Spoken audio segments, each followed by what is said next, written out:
ବଜ୍ରାଘାତରେ ବଡ଼ ଭଉଣୀ ମୃତ, ସାନ ଭଉଣୀ ଗୁରୁତର। ଢେଙ୍କାନାଳ ଜିଲ୍ଲା କଙ୍କଡ଼ାହାଡ଼ ଥାନା କରକୁଳା ପଞ୍ଚାୟତ ଶାନ୍ତିନଗର ସାହିରେ ବଜ୍ରାଘାତରେ ବଡ଼ ଭଉଣୀ ମୃତ୍ୟୁ ଓ ସାନ ଭଉଣୀ ଗୁରୁତର ଭାବେ କାମାକ୍ଷାନଗର ମେଡିକାଲରେ ଚିକିତ୍ସିତ।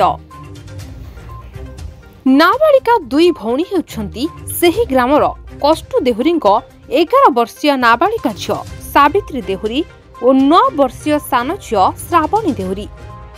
सूचना मुताबक उभय दुई भौणी आज अपराह्न स्कूल फेरिबा परे घर बारंडारे एकाठी बसिथिबा बेले वज्राघात होतिला, जहा फଳରେ नाबालिका दुई भौणी अचेत होई खसी पड़िथिले।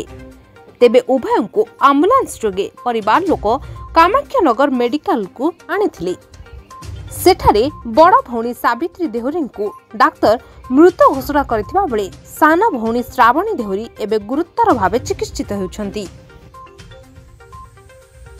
कामाक्षानगर प्रकाश कुमार पात्रों रिपोर्ट संभव टीवी ओडिया।